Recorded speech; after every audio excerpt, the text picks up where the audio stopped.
Okay, today's lesson is going to be for the DPS players. This is going to be about peeling, peeling for your supports. In the current meta, it is dive. And now, what I know a lot of people are going to quick to assume is that if you are a DPS, you assume that you must be diving the enemy supports. And part of that is true. That is part of your job. However, if the enemy team is also running dive heroes, then they're going to be diving your supports as well. Now, you could both try and dive each other's supports and see who trades backlines first, who manages to win quicker. I don't find that to be an effective strategy. I find the effective strategy to be, peeling your supports first and then engaging on the rest of the enemy. And now, the reason why I do this is because of the fact it is a lot easier to counter dive someone and try and take them in a 2v1 than it is to try and just trade backlines and see who wins first, right? Uh, and now I know I have seen some comments and some people on Reddit and stuff be like, oh, supports, just land your CC, just hit your shots. Here's the thing. Supports have the ability to position well and keep themselves alive. And maybe if they hit their CC, maybe they get away, maybe they get a kill, maybe they don't. But realistically, a support probably isn't going to kill the DPS. They might be able to survive and force the DPS out. But there's you're a duelist, you're a DPS for a reason. You're meant to secure kills. Supports are meant to support. They're meant to try and heal, but also provide CC, but, provide other value there that isn't just through kills. So don't expect them to try and win a fight with a duelist when that's what duelists do best. If you want to help your team, help them by fighting off the enemy duelist first before you engage on the enemy. Now, I'm going to show you how I did that where uh, both teams had Psylocke, right? We both had very similar team comps in that we had, our frontline tanks, we had pokey-ish, brawly tanks, we had similar heals and similar long range sort of like poke, sit back and shoot with Psylocke, right? But I'm going to show you how I play Psylocke to shut down and make sure that my supports stay safe. So immediately I'm trying to address the sort of situation and figure out where the enemy is. And now that I do a bunch of damage and I hit her cloak first, I'm trying to find her. And as I find her, I push her out, right? Now that I have pushed out the enemy Psylocke, because she had to use her cooldowns to get out, that means that she can't use her cooldowns on my allies, right? See how she doesn't have any dashes? Now she has to be in this position now for the duration until she gets those cooldowns back, and when she can rotate back into another position, she can't engage on my supports, meaning that I have a good advantage here because of the fact that I have a good off angle, being able to hit their tanks from this position, and I know that my supports are safe. We lose one, which is unfortunate, but it's not over because I have a really good spot on them. I get baited by the clone.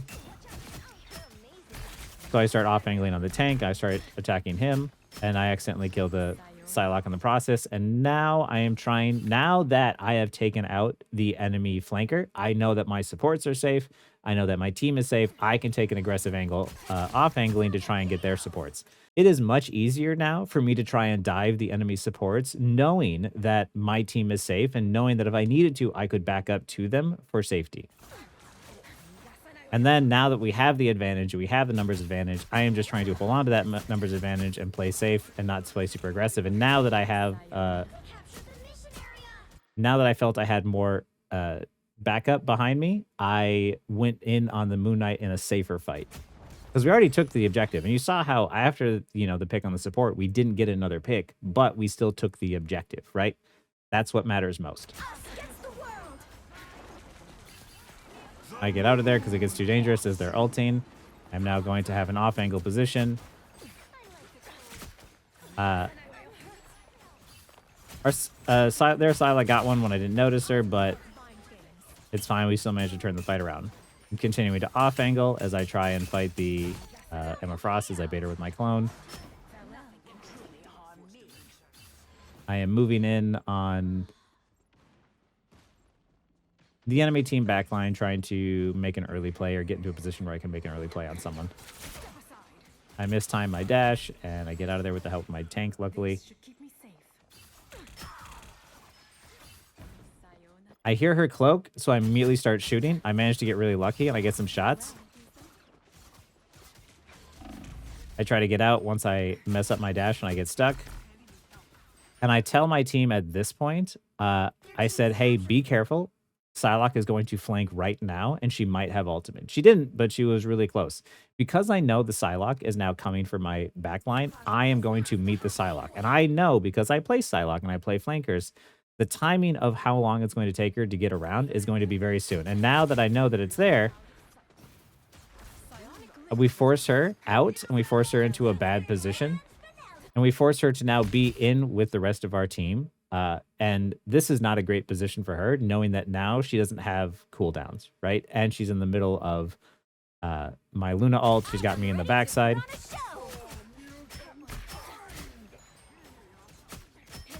And we break the shield, and our Magneto gets a really good pick. I'm not going to ult this because there's no point. I'm just trying to continue to clean up kills.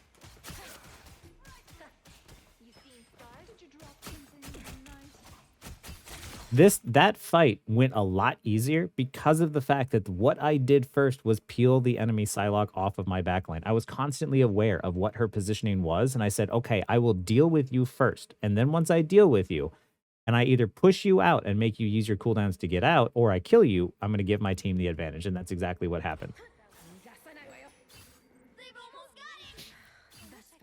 It is, in my opinion, your job as duelists to mark another duelist and deal with them because you do it best, right?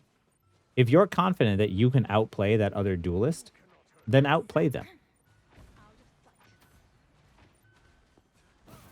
And once I had heard her cloak, I was watching that side to see where she might show up. I remember saying before this that when I heard Psylocke cloak, I said, Psylocke cloak, she's about to ult.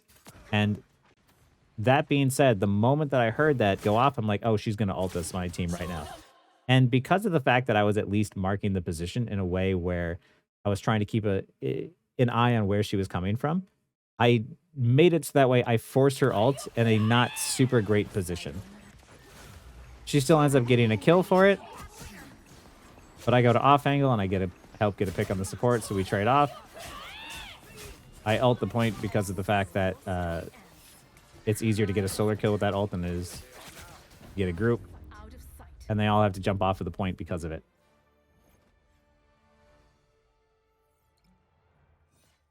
But you saw how I didn't go to trade backlines. I didn't go to say, hey, they're going to dive on my supports and I'm going to dive their supports and we're just going to see whose supports are better, right?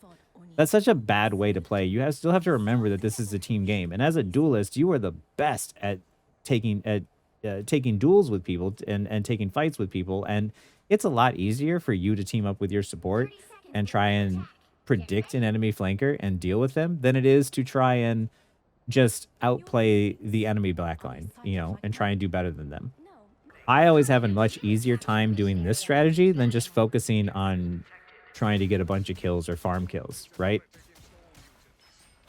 Even if the only thing I do is I keep my support safe and I get a single pick, keeping them off of my team, then I am helping my team. As my team is trying to off angle, I try to get an attack on Psylocke. I missed the dash, but it's okay. And this is something I want to quickly highlight. One-shot combos in this game are great. And when you can secure a kill with a one-shot, that's awesome. But a lot of times you don't get to secure the one-shot because there's so many other variables of heals and sustain coming in. There's different abilities to keep people alive. There's the margin for error. You might miss like I did there. But what you're trying to do is get them low. And then if possible, maybe someone on your team from a different angle could then apply the rest of the damage to secure the kill like what happened there. But now, once again, I am trying to contest this space. I'm trying to hold this space, get kills where I can. But if Psylocke starts to flank my team, that Psylocke is my problem. I get out of that because I don't want to be there.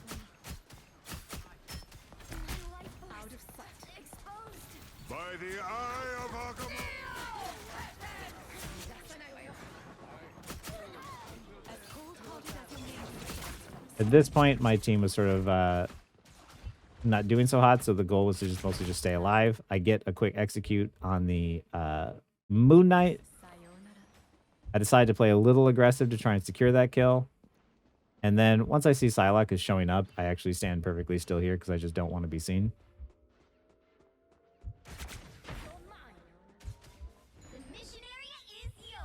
I need to get out of there fast, though.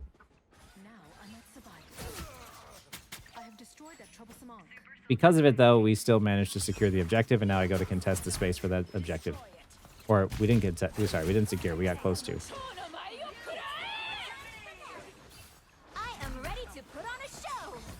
This is ult domino. You can see me holding my ult. I am waiting until everybody finishes ulting, and then I can make a play. But since I can't kill the people in the Luna ult, I'm going to go and attack the people outside the Luna ult. Getting back into position. Probably hit a little early there.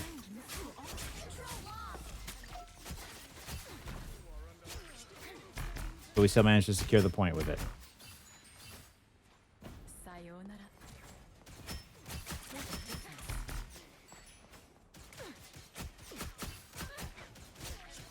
Applying pressure, keep the Psylocke out. Once I know that the Psylocke is out, I know that my supports are safe. I know that I can play more aggressive, knowing that there's not going to be anything to harass them. This is an excellent off angle from Hela there.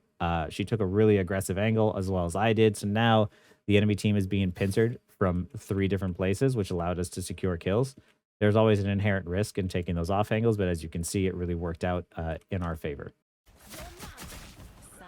Now shooting out to get some quick damage.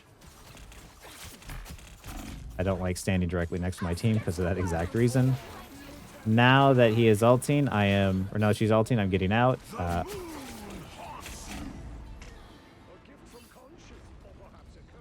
The map change kind of really messed us up there. Our Cloak and Dagger had ult though, so they managed to hold the point. I heard Psylocke ult on the left, so I was immediately looking around.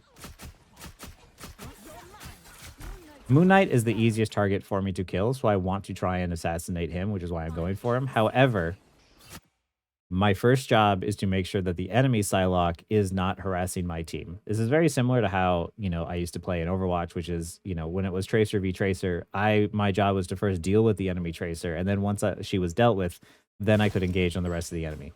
Now that she's out of the picture, I can engage on the rest of the enemy team. What a difference. Here's me taking another off angle once again.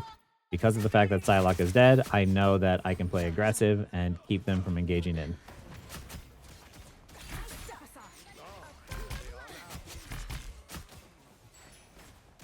I see my Hela is going for a really aggressive play here, and it's because of the fact she has an ult.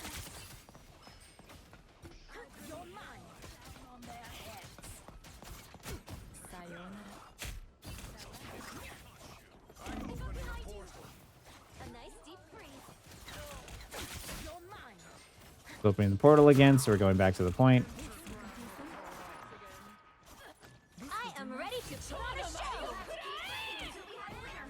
I can't make it to the Psylocke, so I try to cut the Moon Knight off.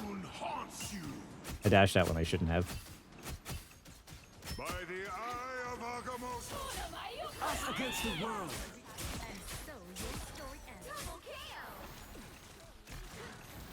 I was specifically using my ult in a way that would separate them and make it very difficult for them to either choose between backing up into my ult or walking forward into my team. Cloak and Dagger ulted forward instead of backwards, which meant that the people who were trying to back up and get out were in a bad position. I am now focusing on staying alive. And now, once again, I am trying to sort of regroup with my team and focus that Psylocke. And you see how, even in the midst of this crazy fight, I am trying to target the Psylocke when I can, unless, of course, there's someone else who's out of position. But previously there, what I had done is I shot and did some damage to her and forced the Psylocke to back up. And when I know that she has to back up, it means I have a second that I can look at somebody else and try and secure a kill. I go for a quick off angle, and once again, focusing the Psylocke, trying to make sure that she doesn't harass my team. And now I'm looking around, trying to see if she's going to jump on the point at the last second. And I didn't see that she ended up dying. But you see how, because of the fact that the entire time, even though we're both Psylocke players, we're both at the same rank, we're both good at mechanically at what we do, my strategy of making sure to deal with the flankers first allowed my team the space to move forward, right? Instead of just trying to trade backlines, my first instinct was just to say, hey, I will just sit here and wait with my backline because I know what they're going to do. Every flanker wants to do what flankers do. They act in a predictable fashion, right? And when people behave in that predictable fashion, you want to outplay them by simply knowing what they're going to do, apply the damage, get the kill, and then go for everybody else. Uh, don't fall into that habit of being like, well, it's been working for me, right? Like for a lot of players who are good at flankers and mechanically very gifted, uh, they're going to keep repeating the same thing because it was working, right? But part of ranking up and part of winning more and more games and winning more consistently is adapting to the enemy team's play style, right? The enemy team's strategy. And what this person probably had done for a really long time was rely on the fact that they were better at trading backlines than every Psylocke before them. I am not better at trading backlines. My strategy is that I'm not mechanically gifted enough to always feel confident to secure and trade backlines quicker than anybody else, but I am much more confident at my ability to outplay someone in a 2v1 scenario by simply predicting what they're going to do instead of just trying to be mechanically better, right?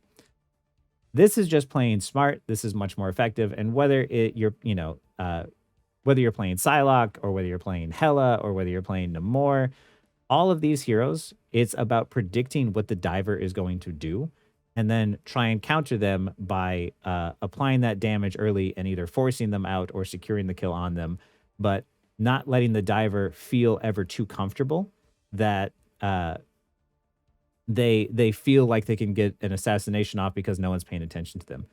Never stop paying attention to these flankers, right? And once again, duelists, you are the strongest at being able to contest another DPS for space. So even if supports can position well and can use their abilities to stay alive, it is much easier for a duelist to peel than it is for supports just to be expected to try and stay alive and hope that they live longer than it takes you to trade to kill the enemy backline, right?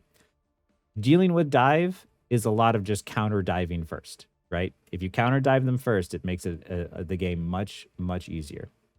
And as you can see here, I didn't even score MVP, right? I didn't get the most final hits, but I allowed my Hela to really pop off because of the fact that Hela does have a bit of a problem with Psylocke, right? But if I dealt with their Psylocke, then that means that gives space for my supports to do well. It gives space for my Hela to do well. It gives space for my tanks to be able to apply pressure, right? Even though I'm not chasing that MVP, I'm not chasing kills, my strategy of making sure that I enabled my team and what they were good at allowed us to get an easier win, right? Or at least this was my contribution to this team. Anyway, that's all I got for peeling. This same strategy works no matter what DPS you're on, no matter what flankers there are. It's the same idea. Just make sure that like when the enemy team is going to dive you, make sure that your team has an answer to it because it's a team game at the end of the day. It's a lot easier to work together than it is to fight and just tell people just to be better, right? So yeah, don't leave your supports hanging DPS. Go help them out. Anyway, that's it for today.